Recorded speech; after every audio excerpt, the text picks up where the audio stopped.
The Apple Watch is quietly evolving into the ultimate productivity device to simplify your life. It's gone to a point that 80% of what I used to do with my phone now lives on my Apple Watch.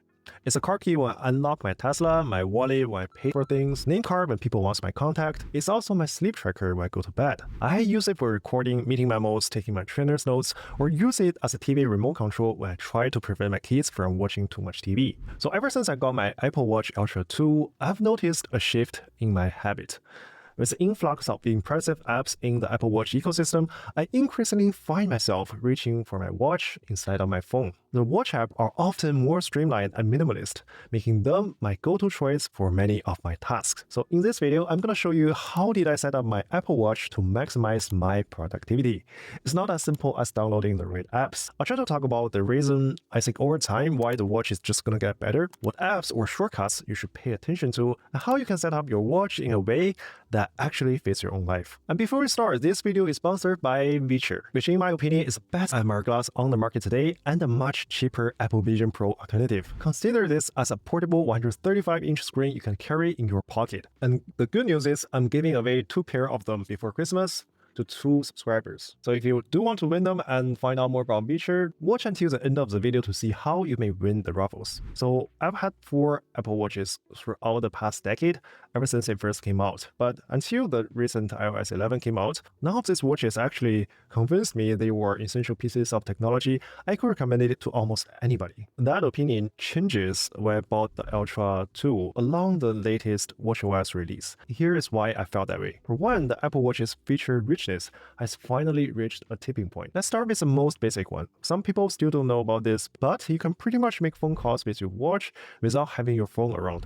If you get the cellular version, that is, you also get all the notifications on your phone. You can respond to text messages, audio messages, pretty much the same way as you do with your phone. And based on my use for the past few months, the sound quality is actually surprisingly very loud.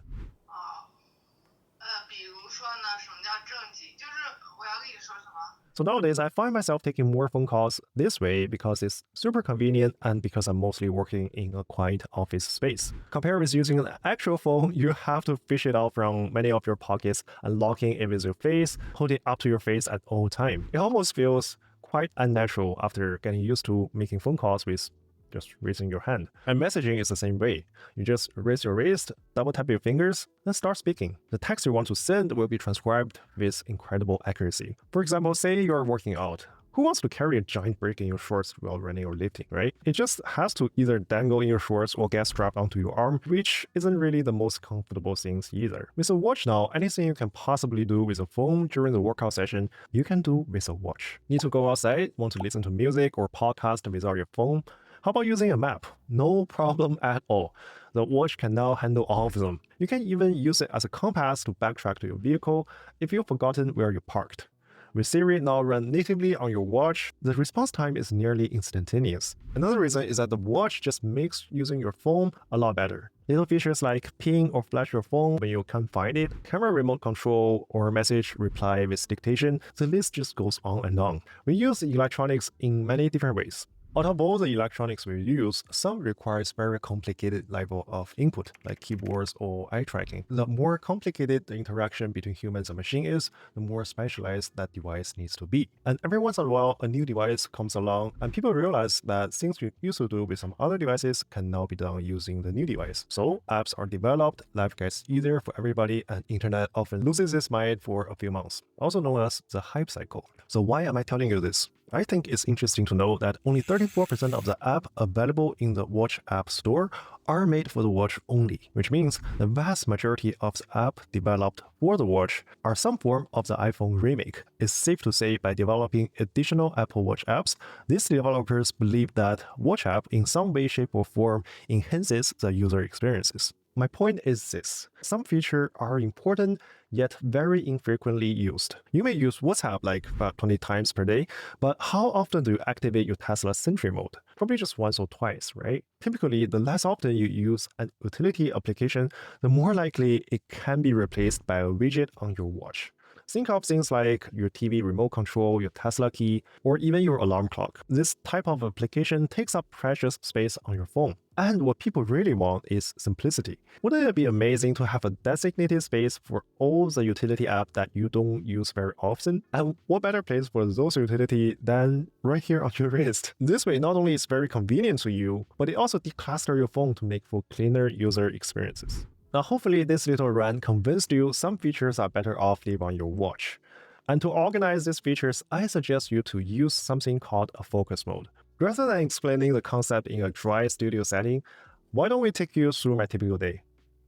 In the morning when I'm ready to work, I click this action button on the side of my watch to enter road mode. This mode has several useful functions. For example, my Tesla doesn't have an open front trunk button on the outside, which is quite inconvenient, but my watch does provide one. Another button honks a horn once, helping me quickly locate my car. If I forget where I parked, there's a button to guide me back.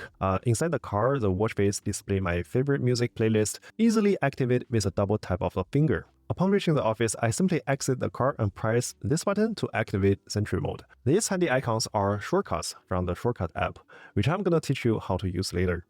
Once I get to the office, I click this button again to enter work mode, which presents me another set of buttons. The middle one is my to-do list, allowing me to quickly add tasks or check my schedules. The red dot is my voice memo recorder. These two apps are actually quite essential to my productivity, which I'm gonna spend a little bit time in the next part of the video. There are also a button for email, message, and phone call, which are pretty self-explanatory. I do my workout either in the morning or after work. If you haven't guessed it, I hit this button again to enter fitness mode. Here I have access to medication app, fitness app, and my daily workout ring. After my workout and before bedtime, I often swing by the grocery store for some shopping or stay at home with family. Another click of this button put me in the utility mode. Here I've got quick access to payment barcode, the TV remote control, my audiobook, and camera app. Honestly, this covers most of my phone essential functions. The ability to control the TV at any moment is particularly useful when my kids just wouldn't give up the remote. Around 11 p.m., my watch automatically enters sleep mode. At this time, the numbers displayed on the watch actually switches to Arabic writings, which one, I cannot read, and two, this is very much intentional. I want to make sure that in case that I experience insomnia at 4 a.m., I do that occasionally, I do not accidentally glance at time so I feel more anxious. I've read numerous books on improving sleep, and it seems that most experts recommend avoiding checking the clock in the bedroom. Ironically, I prefer wearing my watch to track my sleep data, so setting it to an unfamiliar text seems like a clever way to prevent my watch from telling me what time it is. I've also completely abandoned my phone's alarm clock. Its jarring sound used to wake me up so abruptly,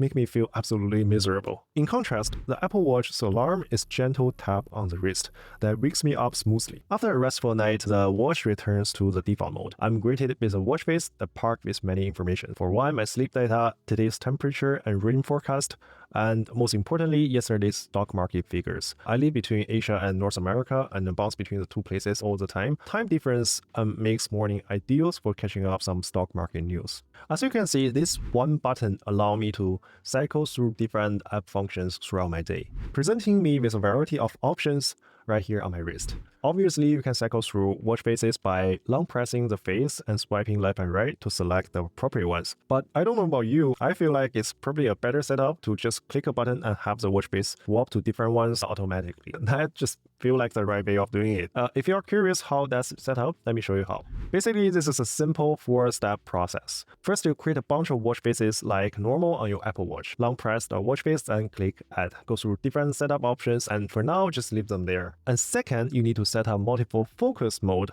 on your phone. If you're not familiar with this function, you can basically assign specific watch faces to different focus mode, like work or driving. To do this, go to your phone setting and tap Focus. You will see a blank Apple Watch icon next to your iPhone. Here, you can match the appropriate watch faces to each focus mode. Third step, what you want to do is to create a shortcut in the Apple Shortcut app to cycle through different focus mode. And this is probably the most tricky part if you haven't done it before. If you'd rather not tinker with this yourself, you can download the one I've created using the link in the description. If you do want to set it up yourself, here is all the command block you can copy for yourself. But do be careful, if your focus mode have different names, make sure to match them in the shortcut. Currently, this is the only way to achieve this one button cycle function. So if you want this feature, you will have to set it up this way. And finally, once you have the shortcut, maps the function to the one of your Apple Watch buttons. To do that, open the Watch app on your iPhone, find Action button, then select Focus Swap, which is the name I gave for the shortcut I just showed you. Give your watch a few seconds to update, and after that, anytime you press this button, the watch sends a command to your iPhone to switch to a different focus mode, and your watch face should change automatically. It has a slight delay for a second or two, but I think it's quite acceptable. This is amazing because it greatly simplified the type of function I use throughout the day on both devices. I really hope Apple makes this function an official feature in the next watchOS iteration. Fingers crossed. Now, I hope this last minute of the video wasn't too confusing for you. If you never heard of the focus mode or how shortcut works on an iPhone, I suggest you to watch this video first on how I set up my iPhone and focus mode first. I promise it will make a lot more sense after you watch that. Now that you understand how it works, you might be interested in knowing which apps are best to add to your Apple Watch. I'm going to talk about 4 of my most frequently used Apple Watch apps that I think everybody should get. But before I do that, please allow me a quick moment to say thank you for your support for the channel over the past few months. We are quickly approaching 10,000 subscribers, a milestone I honestly thought would take a lot longer to reach. Whether you are new here or have watched my videos before, you've been nothing but incredible and supportive. So that's why I'm doing a giveaway for 2 of these VITURE Pro glasses. Although VITURE did send me a review copy, but unfortunately I lost it during my flight a few weeks ago. So I bought these 2 extra pairs with my own money. I can comfortably say that they make the best budget mixed reality glasses on the market as of today. For the 1 month that I had the glass, I took it absolutely everywhere with me. Once you put it on, it's basically a 135-inch bright display. It weighs just like any normal glasses and tethered to any USB devices. The glass itself is built fairly well. The earphone uses what they call a reverse sound field system, which means you can basically watch a movie with a loudest speaker on and nobody around you is gonna hear a thing. You know how Steve Jobs always said no to the unnecessary features? Well, VITURE Pro is kind of like that for XR glasses. It's simple, it has bright screen, easy to set up, and adjust to your eyes. As a former engineer, I do appreciate very much a good design, and I full-heartedly recommend this little device to you. So if you want to win this free pair of glasses, all you need to do is to subscribe to the channel and leave a like and comment under the video before Christmas. I'll pick 2 winners from the comment section by December the 15th and try to mail them out to you as long as you live in one of the major cities on Earth. And if you're interested in buying one yourself, remember to use my link in the description below and use the code KevZ to give yourself an extra 10% off on everything in their web store except for their flagship glass, which will have its own sales event starting November 21st. For a limited time only, you'll be able to pick one up for $399. Trust me, for that price, it's absolutely worth it. If this video breaks 1,000K, I'm definitely buying more to give them away to you guys. Check the link in the description below. Thank you, VITURE, for sponsoring this video. Finally, let's talk about the 4 essential apps I use every day that make my Apple Watch the ultimate productivity device. Let's start with the Vital app. This is a native app on your Apple Watch deserves the permanent spot on your watch face. Essentially, the new Vital app offers a fresh approach to visualizing the data your Apple Watch collects. It's actually quite a significant improvement compared to before, because before the app came out, Apple doesn't really present health data very effectively, at least not on the same level like Aura Ring or Ultra Human is doing. The Vital app certainly addresses this long-standing issue by simply giving you the 5 most important health metrics every morning. And those are the resting heart rate, oxygen saturation, your breathing rate, your sleep duration overall, and your wrist temperature, which serves as a proxy to your core body temperature. It doesn't just show your measurement from last night, the watch actually establishes a baseline of your normal data range and informs you if it detects an outlier. This is quite important to know, as any significant deviation from your normal baseline could mean something's wrong with you. For example, a sudden drop in your oxygen saturation level could be a sign of respiratory issue or sleep apnea. Or if your temperature is notably higher than usual, chances are, first of all, you are not sleeping too well. And if that is accompanied by some symptom like fatigue or body aches, that could be an early sign of illness like influenza. I trust the accuracy of the Apple Watch data more than some of its competitors because Apple is actually one of the few companies that is actually seeking for FDA approval for things like sleep apnea and other health conditions. Although it's not meant to serve as a diagnostic tool, having them around to detect early sign of illness is definitely very helpful. You may have noticed that I also wear a ring nowadays. Some might think this is excessive since I already have the watch, but many people like myself do actually prefer having the ring as well as a watch. The ring offers a few advantages, such as longer battery life. I do find it easier to analyze data trends from my health data through just an Excel spreadsheet, and this ring company, they do have a web portal that allows you to do that, which I appreciate very much. My go-to choice of the ring is either Aura or Ultra Human. I do own both brands. The Aura ring looks prettier and has a better finish, while Ultra Human Air ring features a thinner form factor, which I do appreciate. The data presentation is comparable between the two brands and quite a bit fancier than the Apple's current offering. With that said, Aura does have a subscription model, which I'm not a big fan of. I recently decided to give Ultra Human ring a try. By far, I'm quite pleased with the result.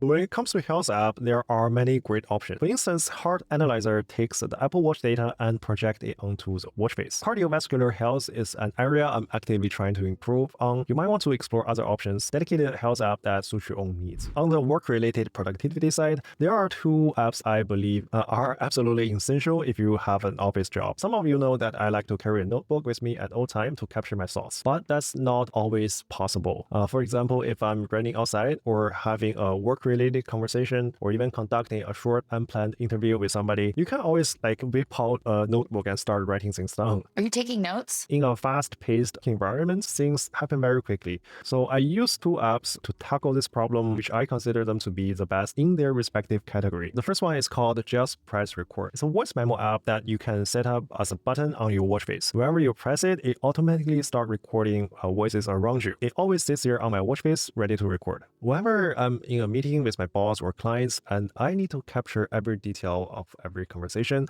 I discreetly tap this button and it starts to record everything. And later on my phone, the audio clip is automatically converted to text for easy review. I cannot count how many times this app have saved my life when my boss gave me 10 minutes instruction on how to fix my presentation for the next morning, and I just stayed there and never have to take any notes. People think I have superhuman memories, but no, I just record whatever he said on the watch. I know this is probably a corner case that not a lot of people are using, because this is basically turning your watch into a secret recording device to important conversations. So if you do decide to use it responsibly. Wink, wink. The next app I'm going to talk about is Todoist, probably the only subscription-based Apple Watch app that I use. It's a quick way to add thoughts to your inbox for later handling. If you're familiar with the idea of the commonplace notebook, it's pretty much works the same way. Whenever you have an interesting thought, don't know where to put it, you can just jot down it really quickly on your Apple Watch. Personally, I prefer to write everything in a physical notebook, but that's not always possible, right? You probably heard me talk about this in my previous video. I think Todoist is probably the next best thing. I find it very helpful for creative work that needs a lot of time or something that is generally chaotic in nature. You can slowly build bits and pieces of ideas and store them together in one place and sort them out when you have time. Honestly, there are tons of this utility app on the Apple Watch ecosystem nowadays, and I think there are likely a niche application that fits your every situation. And that's why I believe we've reached a turning point in Apple Watch's history. It has evolved into the ideal minimalist phone nobody was originally asking for. I mean, it's no coincidence that a gadget called TinyPod is trending nowadays, turning your Apple Watch into the retro iPod with a click view. This might not be the groundbreaking product, and I don't recommend buying it just for the sake of nostalgia. But you cannot deny that such simple Apple Watch accessory has garnered significant demand and attention. This is strong evidence that Apple Watch is gradually blurring the line between traditional watch and a smartphone. And I hope next time you have a budget, you can give Apple Watch a try. And the drop in screen time might be very surprising to you. So what do you think about the Apple Watch? Have you got one or are you planning to get one? Leave a comment in the comment section below and let me know. I'm KevZ, thanks for watching and I will see you in the next one.